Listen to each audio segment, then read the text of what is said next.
I'm your host, David, and welcome to a special edition of The Cold War.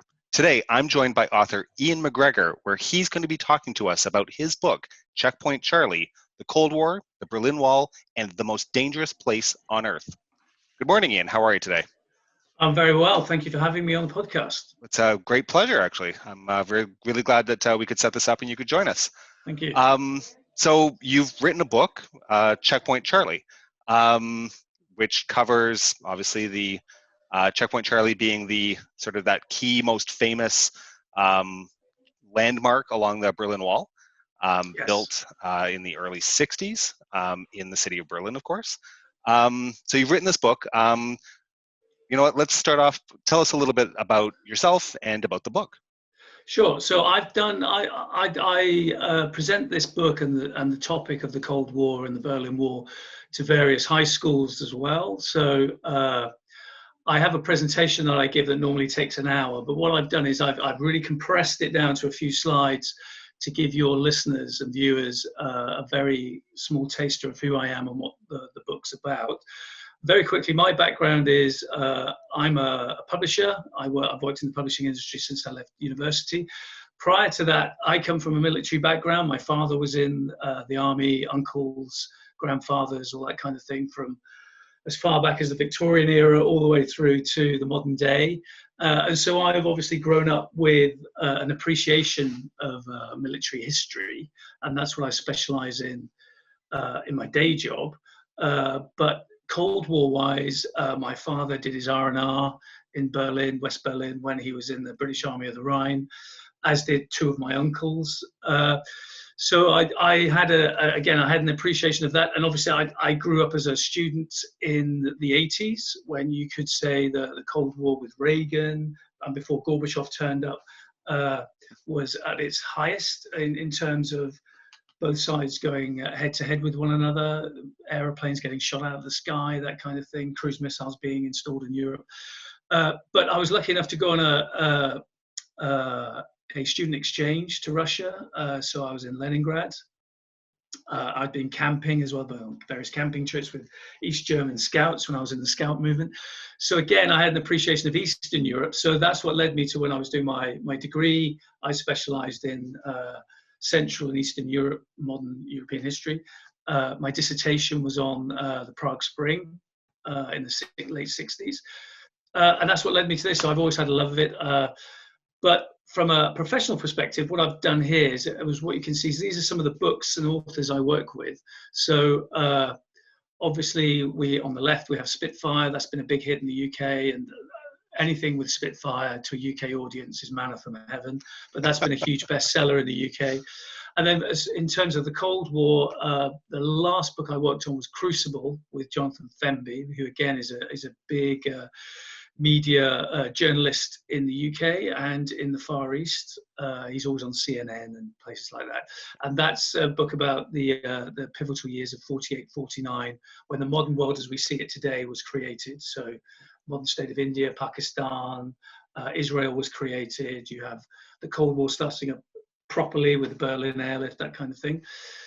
A book that I've got coming out this summer is the story of China, and that's 4,000 years of history, and that's with a preeminent historian called Michael Wood, who's been traveling to China for the last 30 years, has done lots of TV documentaries on it. This is the book he's always wanted to write. It's about 600-700 pages long. It's proper, what we call a category killer in my industry, but it should be the book that everyone will want to know more about China rather than just think about Wuhan. And then James Barr on the far right, Lords of the Desert. That's a great story about post-World War II and how America supplanted the British and the French in being the main what shall we say, military presence, political presence in the Middle East, and that's why it's called Lords of the Desert. So they're just some of the things I work on, and that's my kind of background.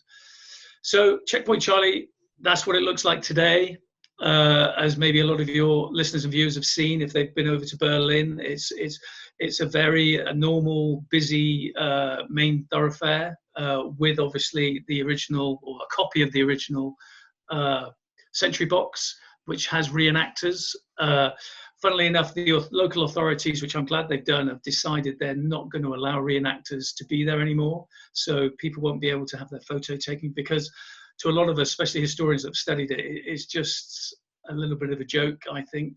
It's great to go to the Checkpoint Charlie Museum, which is just further along to the right, and you'll get a proper experience and appreciation of what the area and Checkpoint Charlie itself stood for, as I'd hope if you read my book. But for reenactors who actually don't know the history of the place, it's a photo opportunity, nothing more. Right. And obviously this is what it looked like back in the day. This is one of the questions you'll talk to me about later, is the tank standoff that was very famous in the winter of '61 after the wall had first gone up, where you had Russian and American tanks go mano a mano, and what was going to happen. And it went as far up the chain of command as Khrushchev in the Kremlin and JFK in the White House to decide how they were going to calm matters down. And then quickly, I'll just very quickly talk to you about some of the key stories. So I spent nearly 2 years researching the book and crisscrossing Europe and into America to interview people I thought were essential for the book. Obviously, thousands and thousands and thousands of Allied troops, British, French, West German and American, served in Berlin, West Berlin. And I managed to find what I think is some really amazing stories across the lifespan of the Berlin Wall, 28 years, and further back into the 50s. And one of them was Sergeant Adolphe Nash, and that's him poking his head out as a young boy from the tent. His brother's on the back of that motorcycle with a British squaddy, and that's 1948.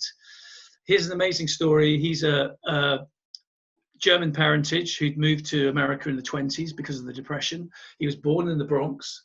Still has a very thick German accent. And the family were Volksdeutsche, so they answered the call of the Third Reich and moved back to Germany in the war. They survived and found themselves in Berlin after 1945. In the Russian sector, but they were sometimes getting into the British sector as well. He led quite a wild childhood, got arrested a few times by the KGB for stealing coal, things like that, because obviously times were hard. He's a key eyewitness to the Berlin airlift in 1948 into 49. His father worked at Tempelhof Air Base, unloading the planes that were coming in every few minutes. But basically he ended up having to leave the city because he was getting into so much trouble. Because he had an American passport, went back to America, did his national service. But when he was signed for national service, with his language skills, they realized this was someone who should be in intelligence. And he found himself serving for quite a few years as what we would term as a spook in Berlin, going into the eastern sectors as well as going around to the western sectors, living in safe houses, reporting on the odd phone call here and there to his superiors of what was going on. And he was a key eyewitness to the Berlin Wall being built. So amazing story. Professor Stephan Bonnar gives you the other side of the coin, because I was very keen to interview East Germans to find out what life was like in the GDR from its inception in the late 40s, all the way through to obviously 1990 when German reunification came. So Stephan Bonnar was a pioneer. He was in the Youth League of the ruling regime, the SED.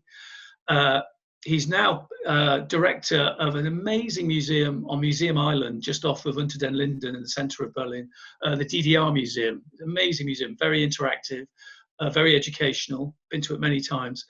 But his father was a member of the Politburo for the GDR. He was a renowned economist.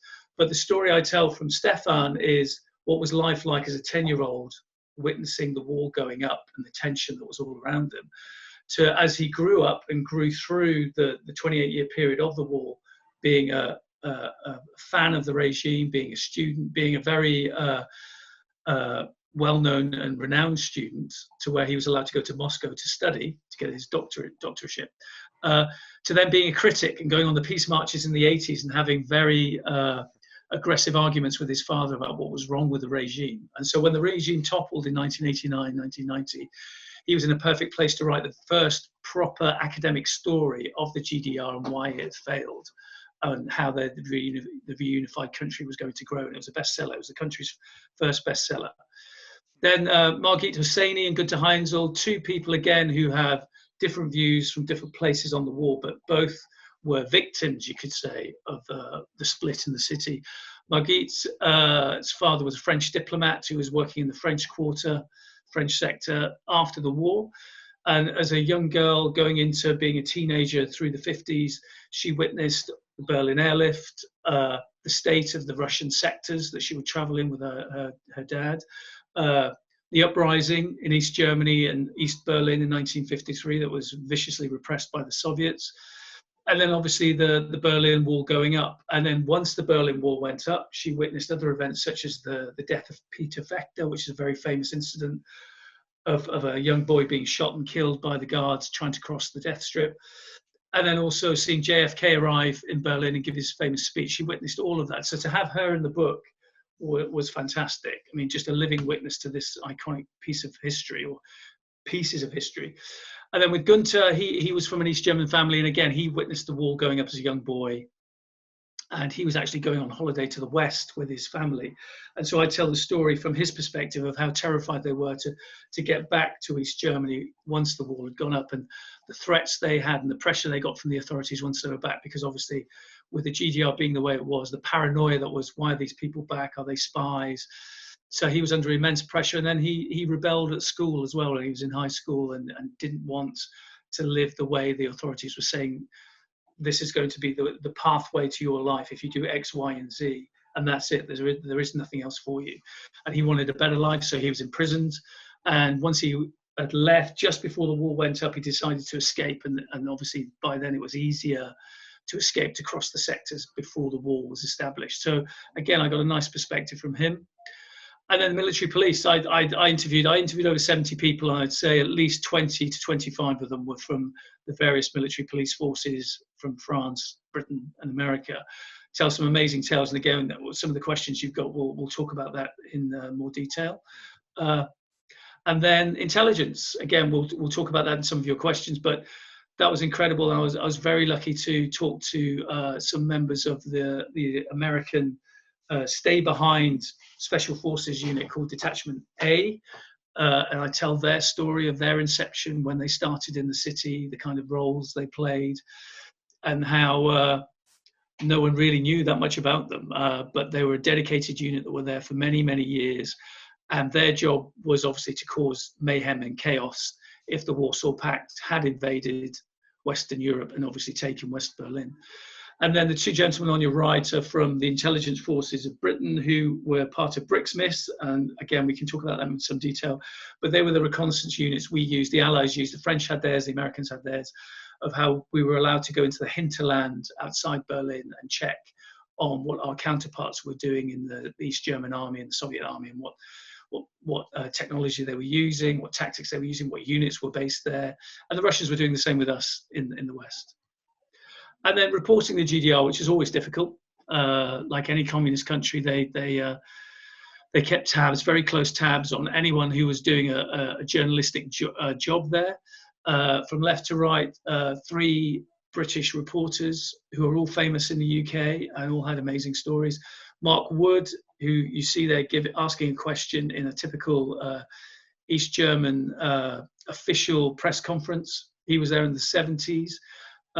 Timothy Garton-Ash, who's a professor of history at Oxford University, but is an established academic and journalist in Europe, comments today even on what's going on in Central and Eastern Europe, and wrote a very famous book as a bestseller in the mid-80s called The File, when he discovered what the Stasi had on him in terms of how they were keeping close surveillance on him once he'd seen his Stasi files. And on the right is Jon Snow, who's presenter of Channel 4 News, on the left-hand side in the beige, Rain Mac, and Alistair Stewart, who's an ITV broadcaster. They were both there at the fall of the wall, so I tell their perspectives as well, seeing the wall open. And obviously the politicians. So you'll recognise George Bush Sr. there in the White House, and James A. Baker III, his Secretary of State. I was hugely privileged to interview him for the book and get his take on events of 1989 and how they reacted. Bottom of the screen is the Armed Forces Minister for Britain at the time, Archie Hamilton. I tell an amazing story of how Prime Minister Margaret Thatcher sent him out specifically, not only to improve the morale of the troops who were stationed there, but to try his best to sneak out at night and get her a piece of the Berlin Wall. And so I tell the story of him chipping away at the wall in the dead of night, being disturbed by various East and West German guards. Lucky he didn't get arrested. And the man in the goatee beard and the glasses is Georg Scherzer, who's president of the West Berlin Police. And again, I get his take on events of 1989 in November. And then I'll just move my video. On the far right top corner with the glasses smiling, that's Michael Wood, who was head of the Conservative Party in the 90s. And again, I capture his memories of being a young student in West Berlin, who was lucky enough to just be in the square when JFK gave his speech. And then a cool story is GOC, General Officer Commanding Major General Robert Corbett, who was in charge of the British sector in 1989, and the pivotal role he played. And my book is bookended by his life story, because 1961, my book starts with him as a young lieutenant in the Irish Guards being given the role of delivering a vital goods train from West Germany into West Berlin 2 or 3 weeks after the city had been walled off, sealed in, and he had to get the train through. So we tell the story of that. And then obviously, I just love this picture. It's just the official removal of Checkpoint Charlie, 22nd of June 1990, which is obviously the anniversary is coming up next month. It will be 30 years since this happened. And that's seen as, by the media, the official closing of the Cold War with the removal of that. So all the various main players decided to use this as a photo opportunity to give the world's press, and obviously to the rest of us, the impression that Cold War's over. The city of Berlin is now reunified, and ultimately Germany will be reunified. And very importantly, Russia was happy about that, because obviously Russia had their foreign minister there. Eduard Shevardnadze was in the audience as well. And that's how my book finishes, is to tell you the story of that important day. So that's in a nutshell, that's the book and me. Fantastic, Iain. Now, I read the book, because occasionally I actually prepare for things, and I love the book. With our channel, we've been on the air for I think about 14 months or so now, and we've spent much of our time dealing with politics and sort of geopolitical events. And what I really liked about the book, Iain, was that it really does focus on the human experience. It's about, as you said, like the eyewitnesses. It's about the people who were there, who were involved, and it really does bring a sense of humanity and a sense of these were all these events that. I mean, I was born in 1977. Sort of. I mean, I grew up under those closing days of the Cold War. But I mean, you read about geopolitics, but all of those events all happen to people. And I think that your book really does bring that home. So one of my questions that I was going to start with was sort of asking how you came about to write the book, but you've covered that nicely, so thank you very much. So what I'm curious, like with your background, like you've got a military family background, what brought you to want to write a book about those human experiences?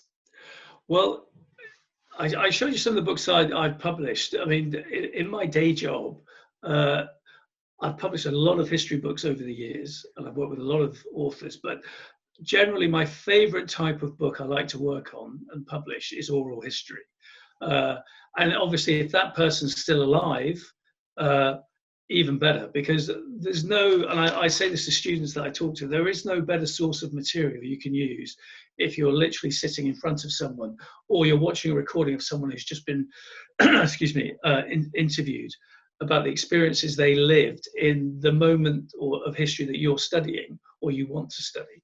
And that can go as far back. So books that I've published, I've interviewed veterans of the First World War. I was lucky enough to interview and publish the memoirs of he was the last living guy who'd volunteered the RAF, or it wasn't even the RAF then, it was Royal Flying Corps, Right. in the First World War, and he was 111 when I met him. Wow.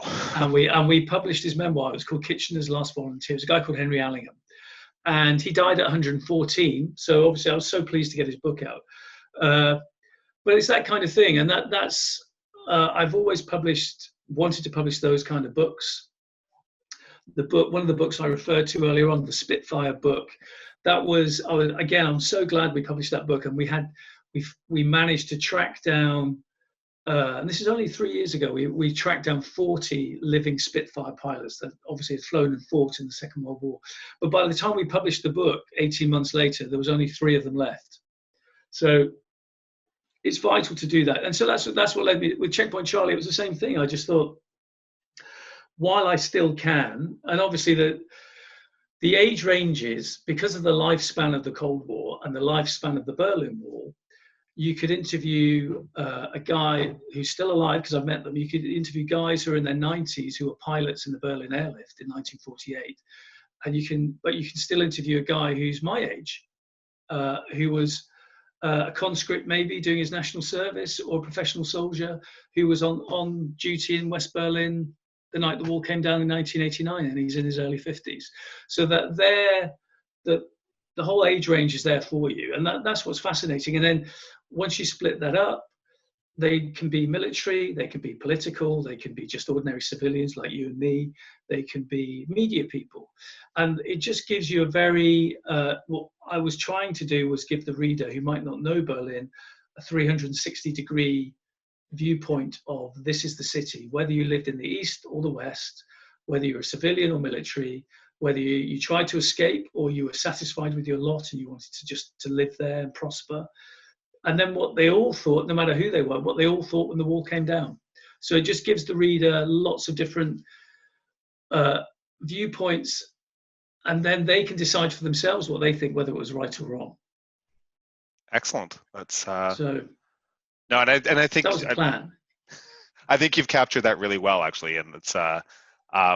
I myself have actually never been to Berlin. Hopefully, we'll be able to correct. He shakes his head.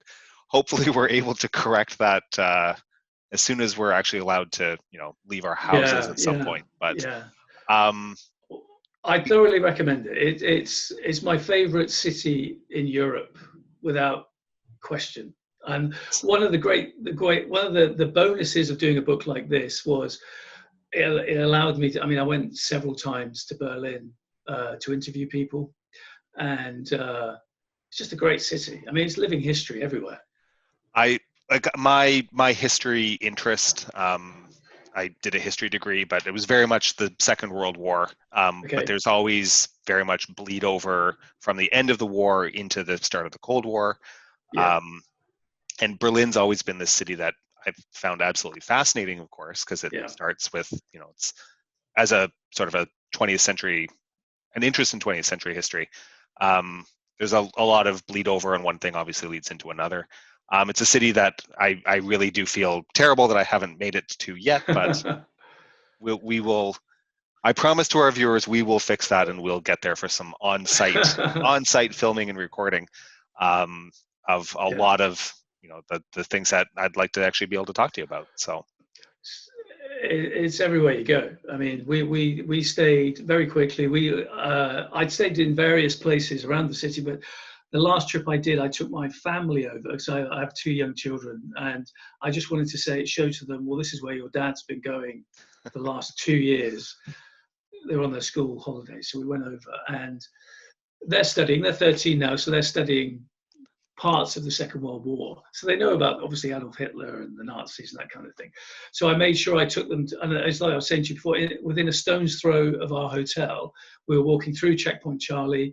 Then we walked on to the Brandenburg Gate, and via the Brandenburg Gate, we were in the area where Hitler's bunker was. And I was saying, well, beneath your feet, obviously we're surrounded. It's all gone now, but it's there. It's underground. They won't let you see where it is, but it's there.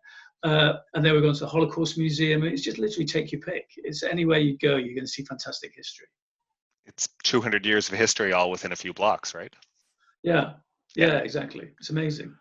So coming back to the book, I think one of the things that in a lot of popular memory or in a lot of popular idea is this concept that the Cold War starts and this wall just suddenly appears, and it's been there since the Berlin airlift happens, and then there's this gap of time, but it's the Berlin airlift and then the Berlin Wall. But there's this chunk of time in between where Berlin is still this occupied city by the four powers. What was life? How did the people that you'd interviewed, how did they describe life in pre-wall, post airlift, but pre-wall Berlin?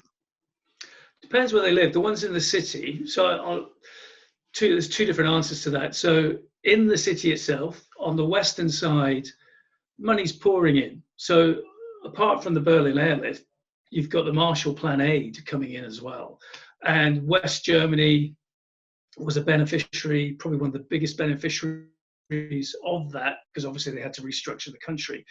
But they're restructuring Berlin, West Berlin, the sectors there as well. So over that period from 49 to when the Berlin Wall's up in 61, just constant rebuilding in the western sectors, and you can tell that today when it's got a very 60s vibe about it. West Berlin, I feel, especially when you're in the American sector, long boulevards, classic type of housing that you'd expect from an American district. But so that's all in. Money's pouring in. Obviously, the troops are there. It's an international city. It's probably a very exciting city to live in. Lots of things going on. On the eastern side, completely different story. So you've got the main boulevards have definitely, and I show this in my presentation to students, I show them photographs. The main boulevards have all been rebuilt, and then they're building these big Stalinist type architectural monstrosities, which all came down afterwards, but that will house government departments, that kind of thing. But you literally only have to go stone's throw off these boulevards, and then you're literally in whole areas where you would think you're in 1945 Berlin, entering the city for the first time as an Allied soldier. It's just rubble strewn everywhere, bullet pockmarked all over the place, huge damage everywhere. You'd probably find armaments, munitions, spent munitions still in shells, that kind of thing. Doesn't mean to say these Germans weren't trying to rectify that, but they were struggling with the economy that they had, the command economy that Ulbricht, the leader of the GDR, was trying to replicate that Stalin was doing in Russia. But obviously all the reparations the East Germans had suffered in the first few years of Russian occupation was hard. So very, very hard in the city. So that was the kind of interviews I was having with people that lived in the city. So Margaret Hosseini, that I name-checked earlier on, she would go and visit relatives. She would leave a comfortable West German flat with her diplomat father and go and see relatives in East Berlin. And she says that walking along, the whole houses are derelict, bomb craters everywhere, people very shabbily dressed, very grey living.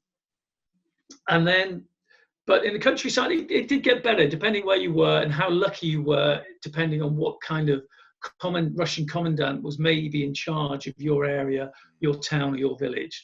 So I interviewed one guy who's a very highly respected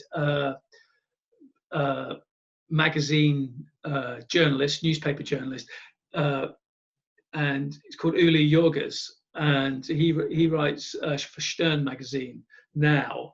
He was a journalist for Reuters in the 70s, and he reported in Berlin. But he grew up in outside of Berlin in just a municipal town, and he said he had a very happy childhood up to a point. And he said the Russians were very good. Russians shared their rations. Russians joined in the village and the town's annual festivals, whether it's for the summer harvest or winter time or whatever. Russians would join in, and it was quite pleasant. But things changed for a lot of the people I interviewed who said life was good in 1953 when you had the East German uprising. So once that had happened, and for some of your viewers and listeners who won't know, that's when a small rebellion in the city of Berlin against long hard hours in the various heavy industries that they'd started up, and low pay and not much to buy with your low pay, once Ulbricht's government had said, well, we need to have more hours and less pay because we need to make up this gap we have in our command economy that Stalin's giving me all these quotas to hit, they all obviously rebelled. And what began as a small rebellion mushroomed across the whole country to where the whole country was up in arms. So, cut long story short, this was brutally repressed by the Russians. Hundreds of East Germans were killed. Thousands were imprisoned. And so the whole mindset changed. And so some of my East German people that I interviewed said the cozy atmosphere changed. The Russians were much more strict. The East German secret police, Stasi, were much more prevalent by then and were taking people off the streets for interviews. And that's when you start getting more and more people deciding that, you know what, life's just not worth living here if we want to have a future, if our families want to have a future. And it's from, say, 51, 52, it started, but by 53, it really was a flood.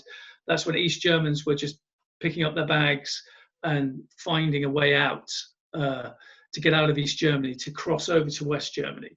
So by 53, Stalin had closed the intra-German border, so the border between East and West Germany, that had closed. Barbed wire, minefields, armed guards, everything. So that made, obviously, secret migration, illicit migration from East to West very hard. So the one place everyone channeled their energies to was Berlin. So what I then go on to talk about with my interviews, what life was like pre-war, was throughout the four sectors, France, Britain, America, and Russia. Yes, there were police or armed guards on the sectors, but there were no barriers. Obviously there was not a wall. And if you had, like any international city, if you had good reason to be traveling across the zones, whether you're going to work, whether you're going to school, whether you're going to see a loved one, whether you have an appointment at a hospital that's in a different zone, you could easily walk across. And if you're a guard on the border, you can't stop everybody. You can't check everybody. And that's why you had tens of thousands, eventually hundreds of thousands of East Germans were able to illicitly, by hook or by crook, over those years, 53 to 61, move through from East Germany to West Germany via the loophole that was the poorest sectors. To where you've got, I think it was something like, by the time the war went up, 2.1 million of a population of 17 million had left East Germany to a new life in the West. And of those 2.1 million, over 50% were under 25 years of age. So that's your next generation. And a lot of those people were going to be professionals. So that's the lifeblood of any country's economy. That's a massive, a massive demographic shift and a huge impact. So that's the story I tell in the first part of the book, is what was life like for them in East and West, and for those that wanted to leave, what were their reasons and what did they experience when they left. And so the first name I showed you about key stories, Adolphe Nash. Yeah. His job when he got to Berlin, he was a spook, but his first role fundamentally was he was so trusted by his organization. He was there to vet the really big fish that would come through from the east into the West Berlin sectors. So we're talking about high-ranking politicians, because they did leave. You just didn't know they left, because obviously East German government's not going to advertise that these people are leaving. High-ranking army officials, high-ranking businessmen. So those kind of people that upped and left with their families, they would be vetted by Adolphe and his team. And then anyone who had reason to get out of Dodge, as they say, quickly, it was his job to almost be their bodyguard and get them on a flight as soon as possible, organize their papers, take them to the West.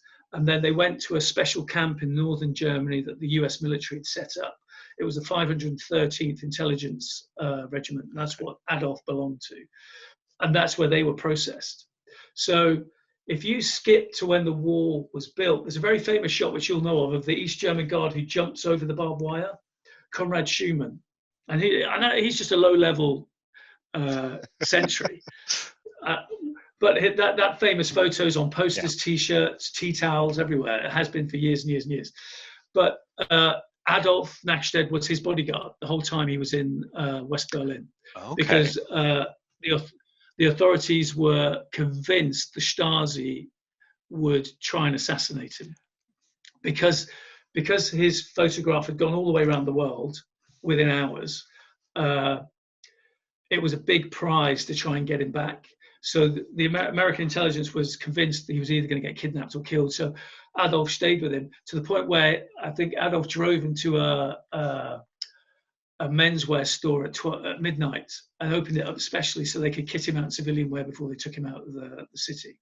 So it's things like that. So it was very, yeah, I mean, Berlin was a city of spies. I mean, that's the cliche, but it was actually true. And in the West Berlin sectors, more so than the Russian sector, it was porous for East German agents to get established in the Western sectors. It was very easy for them. It was much, much more difficult for us to do the same to the Russian sector because the Stasi and the KGB just had it locked down. You didn't stand a chance. So that's the kind of thing I generally try and lay the groundwork for the reader to say, well, if you read all these experiences, this is what life was like just right up until August the 13th, 61. Interesting. No, I think that's one of those things that we often, a lot of times people just don't talk about that period before. It's sort of the hit the major moments, and without sort of that context that there's can be fairly lengthy periods of time in between those major events that occur. So what I found really interesting, just very quickly, when I was looking at statistics in the archives, were when I was talking to you about, it was vast bulk of these people were professionals that were just upping and leaving. You'd have whole doctor surgeries, you'd have whole businesses, you'd have whole architectural offices. They literally were there on Friday. They'd all gone over the weekend or on a day, and you'd walk into this office, no one was there. They'd all gone, and that's how it was. There was ones and twos obviously leaving. I mean, obviously, right. But there were whole businesses just up, off they went. So 1961 comes, August, and obviously, Honecker and the East Germans, with Moscow's permission and approval, they build this wall. Yeah. And it doesn't start as a wall, obviously. It starts off with white paint and barbed wire, and a lot of guards. And I think that's one of those key pivotal moments. But the time period after that came sort of days, weeks, months even afterwards, that's probably some of the most tense moments of the Cold War. Mm-hmm. I mean, everybody thinks of, obviously, we all know about the Cuban Missile Crisis. Fewer people, but more and more people seem to know about 1983, sort of as a whole, being sort of one of those key pivotal, we almost all died kind of moments. But there was there was an incident, obviously, that happened in just after the wall was built, where the tanks really were literally barrel to barrel. And as you mentioned in your introduction, it went right all the way to Khrushchev and Kennedy to try to come to a resolution on this. So can you tell us a little bit more about this Berlin standoff, sort of where that came from? Well, it had happened before, but just not as big or as ominously. So short stories, basically, once the wall had gone up, panic and hysteria, paranoia is in both sides of the city, but obviously more so in the western side, because they are now marooned over 100 kilometers inside Eastern Bloc territory. They're now surrounded by barriers. Yeah, like you said, it wasn't a huge like Hunger Games type contraption. It was breeze blocks and barbed wire mainly, and then in a lot of places just barbed wire. But it had been sealed off, and that's to surround the whole, to split the city in half and then surround the sectors from the outside. That's over 150 kilometers of barrier and troops. You're talking tens of thousands of troops in the city, and then 200,000 to 300,000 troops in all the others, all around. Hundreds and hundreds of tanks, everything. So, and then what was also happening, just to I suppose crank up the tension east to west was because the main sources of electricity and water and gas were coming from east to west. They were cutting them off regularly at the beginning, and so obviously, if you're a West Berlin civilian citizen or you're in the military, you're thinking, well, what's next? Is this some a warning, an amber light to say that they're actually going to take the city over? Who knew what was going to happen? So you've got all that happening, and the Americans had to have some response. The Allies had to have some response, but primarily it's got to come from America. It's got to come from the White House, because that summer, the wall's built in August, but that summer in June, Kennedy had already sat down with Khrushchev at the Vienna summit, where he'd had the famous, head-to-head, and Khrushchev had really chewed Kennedy out, and his easygoing charm that had won him so many admirers and arguably, obviously, beaten Nixon in the presidential debate, just bounced off Khrushchev. I mean, it didn't mean anything to him. He'd come there with a very good reason, to the point where Kennedy famously said to his younger brother Bobby, "Well, that was like getting beaten up by that was like having an argument with Dad with no jokes." So Kennedy had to do something. He obviously sent through. He instantly, within a week or so, he'd sent over his deputy, the vice president, and he also sent a battle group, an American battle group. They wouldn't have had that much up against the Warsaw Pact, but it was a gesture to say, we're sending troops armed to the teeth down the Autobahn into enemy territory. And there's nothing you can do about it. And obviously, the Russians weren't going to stop them. It's almost like a panacea to the West Berliners. They obviously came out, and there's over 1 million West Berliners cheered the American troops in. LBJ was there, obviously, Lyndon Baines Johnson, vice president, to greet them.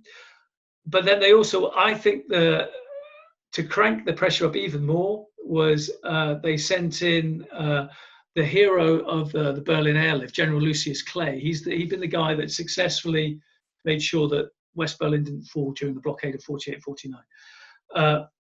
He was put in there as almost like an honorific position. He wasn't actually supposed to be in charge of any troops, American troops. The commanders were there on the ground anyway. But he definitely had a direct line of communication straight to Kennedy in the White House. That's what he was there for. And it was Kennedy's way of saying, I've dusted down this old warrior. This guy does not lose to the Russians, the Reds. We're not going to lose West Berlin. And again, the Berliners were very, very happy. They just thought, because they venerate Lucius Clay. He's come here to save us. But the trouble was, a bit like, MacArthur, when he went head-to-head with Hoover, thinking he was going to bomb North Korea. One of the things that Clay wanted to do was really show to the Russians, you may have built these barriers, but I'm not going to take this standing down. So he was instructing troops, the armored forces he did have there, which weren't much, a dozen tanks or so. They were going right up next to the barriers. They were having exercises of how they would smash through the barriers. If there was problems at Checkpoint Charlie, he wasn't averse to sending down a couple of tanks just to back up the troops that were there, the American troops that were there, just in case. That, like I said, that had happened a few times already. But on this occasion, he felt the Russians and East Germans had crossed the line when the Four Powers Agreement had always been that if you're a diplomat, if your car was showing diplomatic plates or you had diplomatic papers, if you're an Allied soldier or serviceman in dress with the papers, you could go through Checkpoint Charlie into the Russian sector unmolested, and your papers shouldn't be checked, because that should be good enough. And it was reciprocated with the Russians. And that was one of the reasons why Kennedy had thought, well, if they're sealing in their own city with this wall, they haven't touched us. If our rights of freedom within the city, so we have access from West Germany, but we can also still go into the Russian sector, and they're not molesting us, the status quo is fine. I can live with that, because a wall is a lot better than a war. He's famous for saying that. On this occasion, one of the diplomats from the American embassy or the American consulate, Alan Leiter, tried to go through with his wife to go to a concert, classical concert in East Berlin, was stopped. To cut a long story short, caused a huge commotion. General Clay wasn't taking any of it, sent down a platoon armed to the teeth, fixed bayonets in their jeeps that showed that then took him through the barriers, and these Germans weren't going to stop them. But then the second day it happened again, and this time Clay thought, well, I obviously need to send them a bigger message. So this time he instructed 6 tanks to go down, which is half their firepower.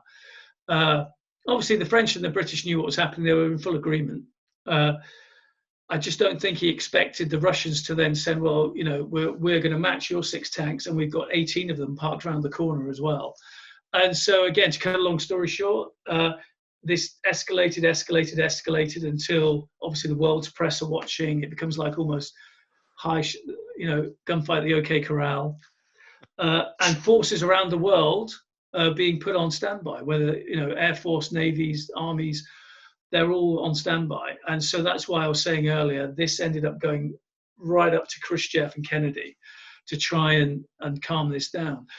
So what the story I'm telling in the book is people that were on the ground. So whether it's a civilian, a West Berlin civilian watching what was going on, thinking, oh my God, or whether it's an officer in the American military police who was fluent in Russian, who was actually sent over by his commanding officer surreptitiously. He snuck over there because Kennedy and Clay, and then the commanding officer of the military police on the ground, they needed to find out, well, who are in those Russian tanks? Are they Russian tankers or are they East Germans? If they were Russians, that's fine. They're allowed to be there. If they were East Germans, that's a major problem because that's a violation of the agreement. And that's what this guy did. So I tell his story as well, and I won't tell everything because it's a really good story. But it's that kind of thing, and that's why I wanted to say in the subtitle, the most dangerous place on earth, because at various moments in the Cold War, Checkpoint Charlie was the most dangerous place on earth. That's that story was absolutely. I was partly laughing and partly shaking my head in, I won't say terror, but just sort of disbelief that some of the, I won't say risks risks taken at many points through the entire life of the wall. Yeah. This is actually probably a nice segue actually into to Bricksmiths and Socksmiths and the Liaison missions. Until I really started getting into reading a lot about Cold War history, I'll be honest, I wasn't even aware of the presence and the existence of the Liaison missions. And you had the opportunity to speak with a couple of gentlemen. But can you just start by telling us a little bit about what the Liaison missions were and how they sort of came to be? Well, that was the 4 allies, and I include Russia in that term, the 4 allies. It was once the sectors had been established and it was evident to all sides that they weren't going to leave those sectors. So Berlin was going to be an international city. And obviously it's way behind Russian lines. It was decided in 1948. That's when they set up the main groups as a kind of it's almost like the canary in the tunnel that can smell the gas if you're a miner. It's to show both sides were allowing each other to go into their occupied zones to look at troop movements within reason. Obviously, they're not going to show them everything, and it's to make both sides feel more comfortable about what the other's doing. So there are no surprises. There are no sudden emergence of danger, or the pressure points would be so much that, you know, armed conflict could ensue. So obviously you got the KGB, CIA, MI6, they're doing their thing and their French equivalent. There's obviously cat and mouse game going on there, and people are getting killed and that kind of thing. That was on one level. On the liaison level, that was very much a military official capacity. but it didn't stop. And I tell the story from the Allies' point of view, so that obviously the French, the American, the British liaisons, the guys I interviewed across, the lifespan of the war, was just to try and tell the story of the cat and mouse games that they played. Because even though they're allowed to be in specific zones of East German territory to find out what the East Germans and the Russians were doing, it's human nature, and it was their job to find out more and find out, what's the latest technology, what latest tanks are they got, what latest, optics are they using on various helicopters, everything else, troop movements. So these guys had like amazing vehicles that were built for the job. So, reinforced chassis, seats taken out for more comfortable seats, sunroofs adapted so they could get out to take photographs. You could do probably world-class off-road rallies in these cars. And so I just try and tell this story of, like I said, the cat and mouse games they played to try and get the most information without getting killed. And a lot of them almost did get killed because they're up against an enemy like the Stasi and the KGB who would kill you. So they'd run you off the road. They intentionally ram you with articulated lorries. They take pot shots at you, and it did happen. So in the lifespan of the war, famously, Major Arthur Nicholson in the US military intelligence was shot and killed looking at a Soviet installation. And then a French officer as well was shot and killed by the Russians. Dozens and dozens of guys were taken out in car accidents and survived. And that's one of the stories I tell by one of the people I interviewed. Really sounds incredulous, but he was a major at the time. He's a general now, he's retired. But Major Peter Williams was bricksmith. And in the 1980s, early 1980s, he was showing his new head of station. He's giving him a tour of their usual route in East Germany of what they're looking at. And as they were going past a radar installation, an 8-ton articulated lorry, just full pelt, just drives straight out of the gate and takes them right off the road. And the only reason why they weren't killed was the car's obviously reinforced with a cage, but it's jammed against a tree, and the tree stops it going right over. And I show the photo in the book of Peter, Major Williams, typical Grenadier Guards, sang-froid, cup of tea, standing next to the crushed, his car is crushed, and he's just sitting on the bonnet drinking a cup of tea, smiling at his Stasi interrogators. And one thing I didn't say in the book, and it's a funny story now I can tell you, is once the wall had gone down, obviously the Stasi archives were opened. Peter went to the archive, found the names of the two guys that had done the hit on him, tracked them down, met up with them for lunch, and then just had a bizarre conversation with them where they were saying, he said, well, what was in it for you? Why did you do it? And he said, well, we were under orders. But we were going to get 2 extra weeks paid leave. We got 2 extra weeks. No, sorry, I got that wrong. They said we got 2 extra weeks paid leave for the job. But we would have got 3 if we killed you. Unbelievable. That's and that's just one story. And obviously the Americans had more, the French had more, but yeah. I found that to be a really quite fascinating set of sort of stories that you tell in the book. But there was the one thing that's in the book is what I say is with the liaison teams, the chivalry that was between all 4 sectors, Russian, American, French, and British, it was a bit like fighter pilots in the First World War. They really respected each other. And so, for instance, some of the Russian top guys would come over for, especially on the May Day parades that they would have for obviously Russian VE Day, they would have a march past in the British sector because that's where the Soviet War Memorial is. But their liaison counterparts would go over to the British sector, and they basically have a huge drinking festival. And I've got photographs of that going on as well. So it's all very professional, but with a bit of mutual healthy respect for one another's jobs. Honor among thieves, or something along those lines anyways. Yeah, you could say that. Yeah.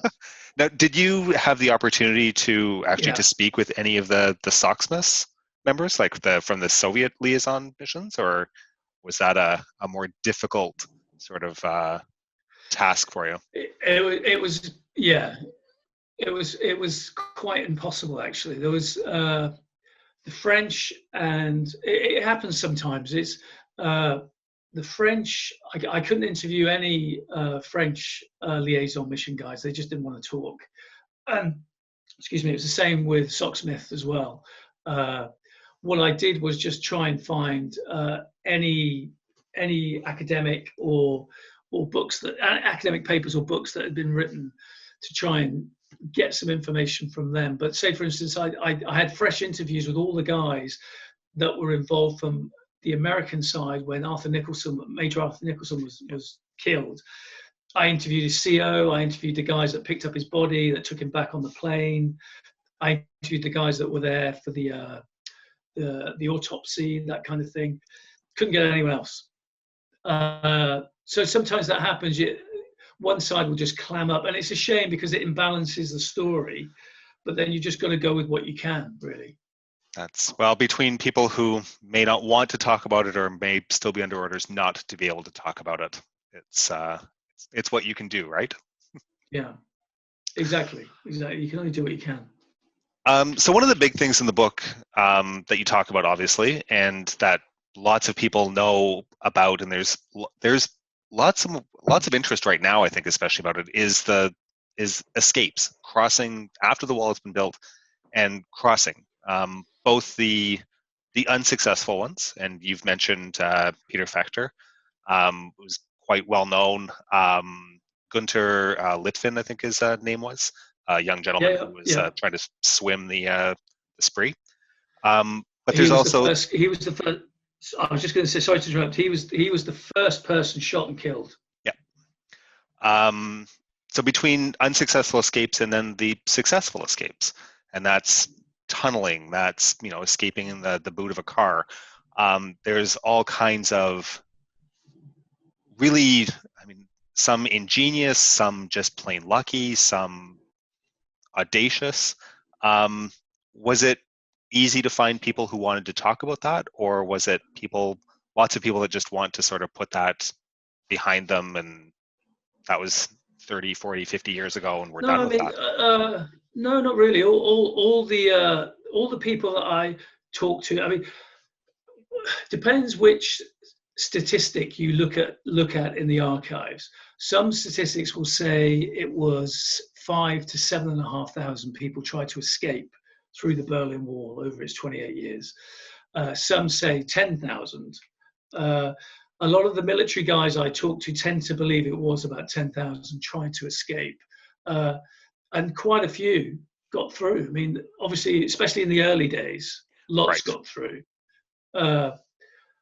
before the proper wall went up. And it's interesting, again, when you look at the statistics in the archive, and I put some of them in the back of the book, the most killing. So again, it depends who you believe, but it's roughly about 200 to 203, 4 were killed attempting to cross the wall, or the injuries they received as a result of trying to cross the wall. Yeah. That doesn't take into account the hundreds of others that failed, that may have been shot or injured, that were then taken away to hospital and then just disappeared into the East German penitentiary system, and you don't know what happened to them. Some of them may have died, some of them might not have done. So you could add that as well, as there's probably hundreds more. But officially, being shot and killed at the wall is over 200. And the vast majority of them happened in the 60s. And that's when the barrier and the death strip was at its least effective, we should say.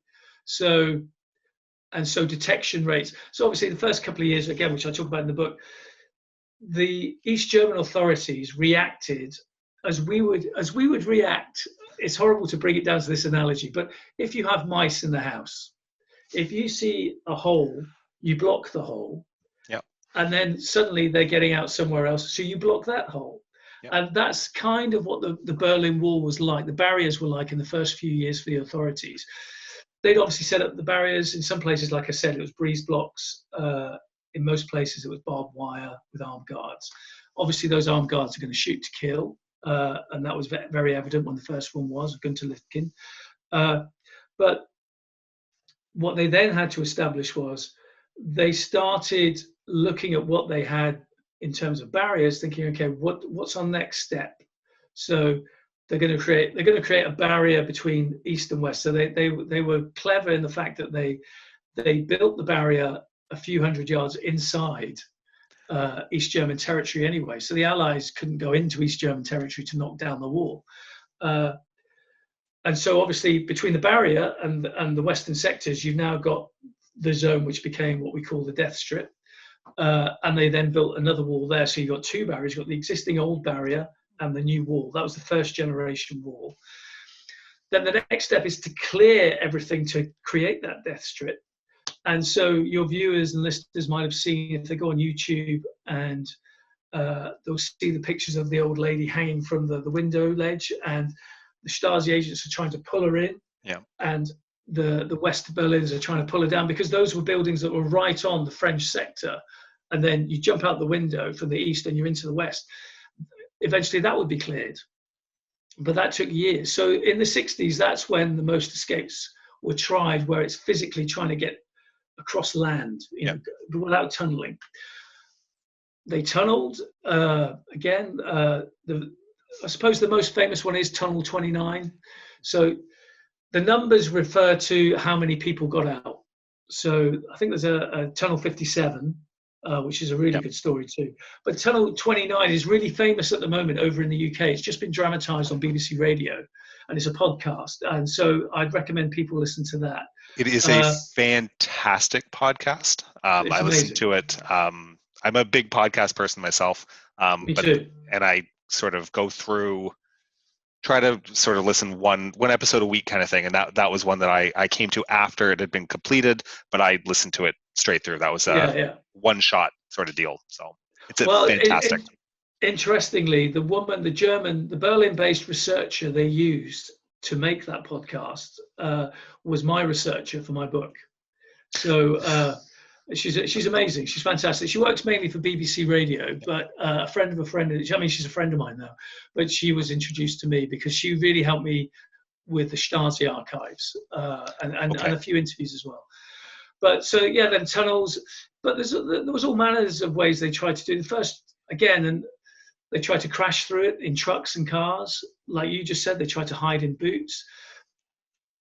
I could tell easily 100 stories of various adventures of people trying to escape from east to west. It could make a volume, not one book. It could make 3 or 4 books.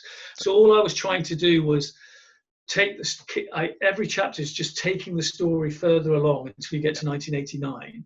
And I was trying to tell stories that some viewers might think, or readers might think, oh, I've heard of this story. I know this story. But I wanted to do it with fresh interviews and find out where the people are today and what their thoughts are of today. So one of the key interviews towards the end of the book is Peter Spitzner, who's the one who he was the last person to escape through the wall a few weeks before the wall actually came down. He wasn't to know that, but he smuggled himself and his 9-year-old daughter in the boot of an American Army serviceman through Checkpoint Charlie. But I tell his backstory as well. So I tell how he was fed up living where he lived in East Berlin, in Chemnitz, how he was seen as an agitator, and he wasn't. He just was fed up being told who he had to vote for, and he just raised his hand once and said, I don't want to do this. And so he was quite badly interrogated by the Stasi, picked off the streets. And so he realized he wanted to leave. So I tell the backstory of that as well. So all the East German stories, I try and give the reader the backstory of why they felt the way they did and why they wanted to leave, or why they felt happy and wanted to stay. But if I'm honest, other than a few border guard commanders that I interviewed for the book as well, who obviously see it as their life's work, and they're still, they can't understand why the system failed. They were never going to apologize. Most of these Germans that I interviewed saw the wall as the aberration that it was. Yeah. Which is good. But escapes-wise, I just wanted to give a few samples to the reader to say, if you wanted to bluff your way through, you could. If you wanted to sneak through a building and jump through a window and get into a garden to then get you into the West, you could in the early months. Jump through barbed wire, you could. like I said, tunnel, smash through, smuggle yourself. I tried to give the reader lots of different types of scenarios that they could imagine what it was like. Nothing can lift off the page the terror that they felt. I mean, we can only read about it, but it was hugely dangerous. That was, I mean, as I was reading through some of the accounts, like I never knew, Iain, if it was going to be a successful or a not successful attempt. Yeah. I could actually, like, my stomach in my throat as I'm reading the book. So that's the endorsement of the book, folks.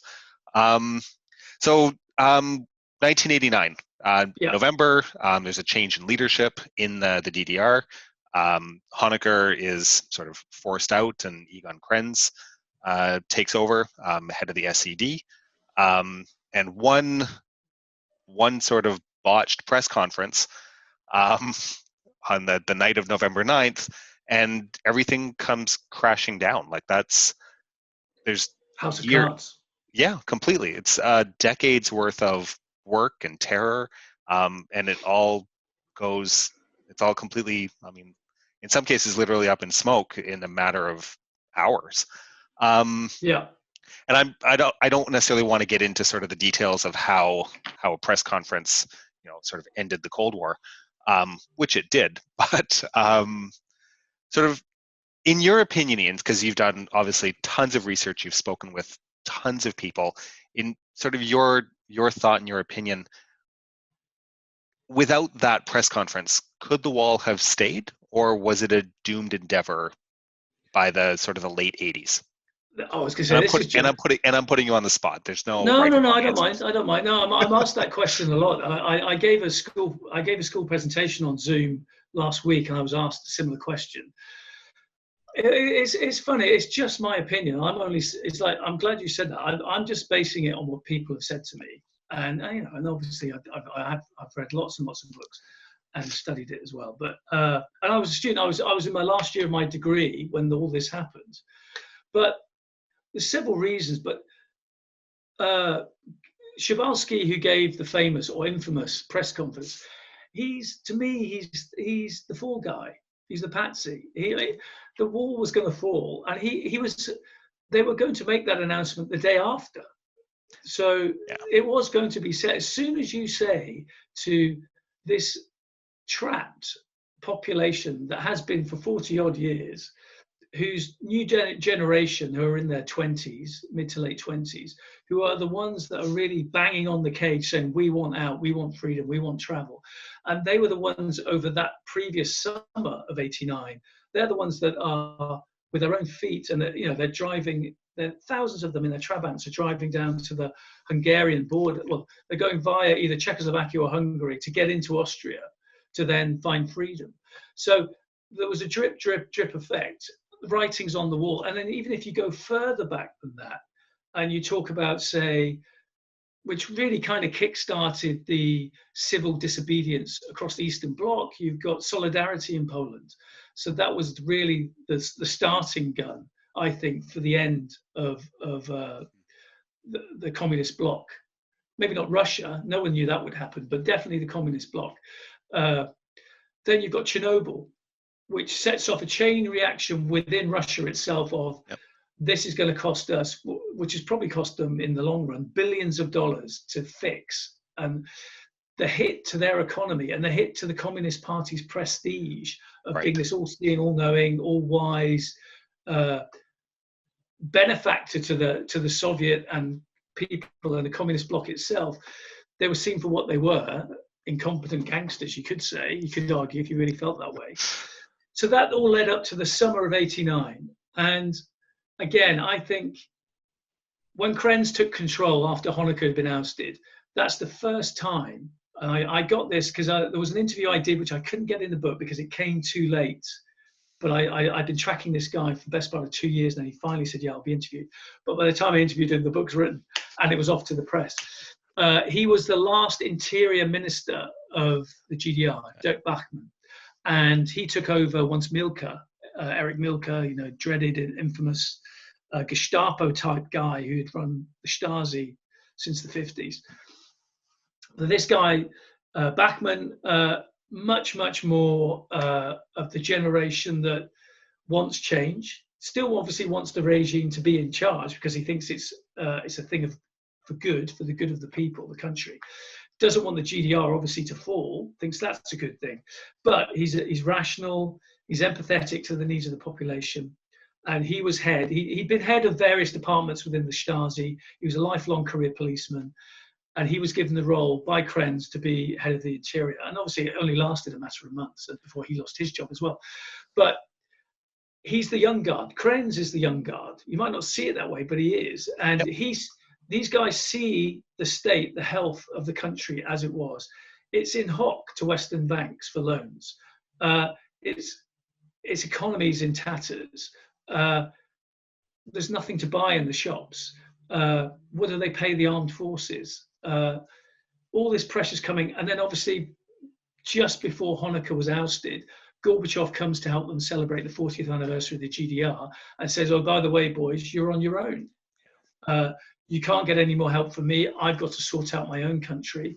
We're not here to bankroll this system anymore, because obviously there's a lot of Russian support, right. Hundreds of thousands of Russian troops, thousands of Russian tanks.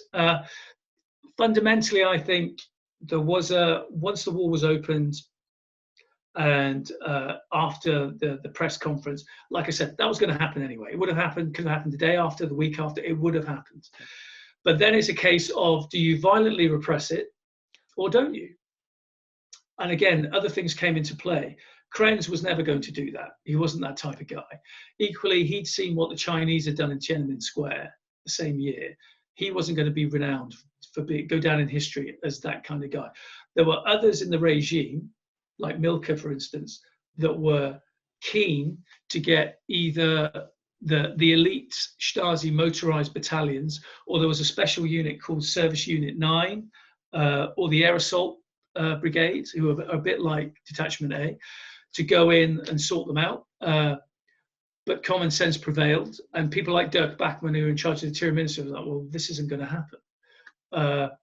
And so I think common sense prevailed. And I think that's a key thing that I try and capture with talking to someone like, for instance, James A. Baker, where he was saying it was fundamental of George Bush to say, we're not going to, cliche, dance on the wall.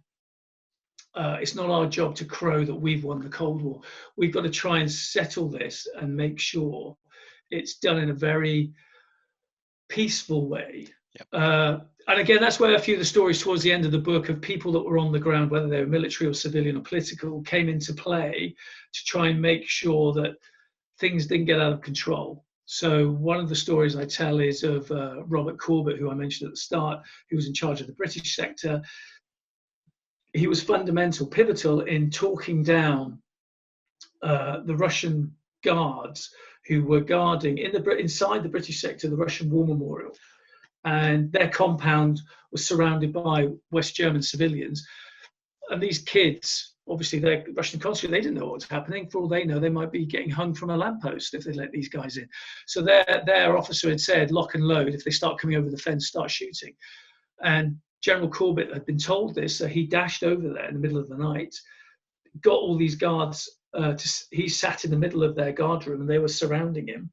He had an interpreter and he said, look, I can't guarantee you what's going to go on in other sectors, but while you're in the British sector, nothing's going to happen to you. You're completely safe. And then he made sure the West Berlin police president then surrounded the area with police and kept the crowds at bay. And to this day, Robert still gets presents from the Soviet High Command to say thank you for what you did that night. And that's just one instance. And several of those things happened. So it was always, to get back to your question, I think it was always going to happen. Yeah. I just think the speed with which it happened caught everyone by surprise. But if you join the dots by looking at communiques, the statistics of the state, of the health of the country itself, the pressure it was under, the relationship, the deteriorating relationship it had with Gorbachev, it was going to happen. I think if it happened in today's age where you've got rolling news, everyone's got a phone, everyone's got access to the internet, the news would have been a lot quicker, a lot quicker. So where were you when the wall fell? What's your memory? My memory is it's quite funny. I was sharing a house with three guys. I was in my final year at Manchester University doing my history degree, and we were so obviously we were just enjoying life as students, but we were captivated on just, I mean, obviously just one TV. That's the only thing you get. So we're literally just watching TV events unfold to the point where by the time it was all over, you couldn't see the carpet in our living room because it was covered in either pizza boxes or drink cans. We were literally just drinking, eating, throwing it on the floor. It's like Beavis and Butthead goes to East Germany. It's terrible. But that's what it was. And then I'd finished my degree and just thought, well, this was by June the following year. So I just thought I want to see the Eastern Bloc before it all goes, because I knew it would go, as in, it's collapsing. So I got an Interrail ticket and I went there. So I saw Checkpoint Charlie before it was lifted away. I got there a couple of weeks before that happened, and then I went through Austria into Berlin, Poland, all the way down to Budapest, Hungary. So I just wanted to see it was still very, very communist. I mean, I got told off in Prague for sitting in a square having my lunch. It's like, you just this guy's like about to arrest me. I was like, I'm only sitting here eating my lunch. And then on the Czech, it's Slovakia now, but on the Czechoslovak Hungarian border, getting across there on the train took hours. They just made you suffer. They just kept you waiting, and lots of stern looks, and you could feel the not the anger. It wasn't really aimed at us. You could just see that they were thinking, what's going to become of us, and so we're just going to take it out on you. That's so all that going on. It's funny. I've never been to Berlin, but I was 12 when the wall came down. Because of my father's job, I was actually living in South Asia at the time. Oh, well, okay. And there was a lack of real-time news. So the wall came down, and I actually didn't find out about it until about a week after the wall came down. So there's a period of history where I'm completely oblivious of the real-time events. But then in the summer of 1990, again with my father's job, we actually ended up moving to Budapest. Right, okay. And I spent 4 years living in Budapest from the summer of 1990 to the summer of 1994. And that feeling, what you're just describing, of going from, it's still very East Bloc and very communist, and there's people who were there will recognize this. There was this, communism had a smell. Eastern European communism had a smell, and it's Trabants and lignite coal. Yeah, I say that in the book. Yeah, and by 1991, that was gone. Like it was just they'd shut down the soft coal. The Trabants had all been replaced by anything else that would move. Yeah. And that smell and the grayness evaporated. Yeah, it's like if there was one word that sums up what I saw, it's shabbiness. Yeah. It was just the clothes people wore, the state of the cars, the state of the buildings, everything, and what wasn't available to buy that would in everyday life over here you would buy anyway. Yeah. It was that kind of thing, really. And a lot of neon. Neon was very, very popular. Yeah.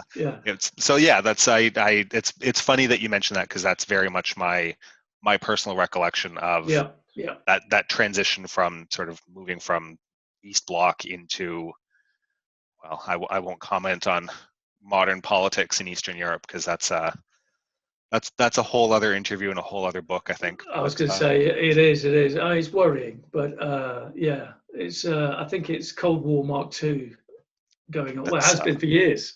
Yeah, exactly. But you know what, Iain, this has been a great pleasure. I've taken up a phenomenal amount of your time today on this Friday. So I've enjoyed this very, very much. I actually do have a day job that I need to get to. I'm sure my boss is wondering where I am. Yeah, me too. I have enjoyed this thoroughly. Thank you very much for the time. Thank you. For our viewers out there, this is Iain MacGregor. He's written his book, Checkpoint Charlie, The Cold War, The Berlin Wall, and the Most Dangerous Place on Earth. Please go check out the finest booksellers that you can. Right now, shop local. Like, stay away from Amazon if you can. But check out the book, definitely get a copy, read through it. It is a fantastic set of recollections and a really nice human history of the Berlin Wall and life in Germany, both East and West, through some of the most dangerous points of the Cold War. Iain, thank you very much again for joining us here on the Cold War channel. Thank you. I look forward to seeing your next project. Thank you. Thank you very much. Have a great day. And you. Bye-bye.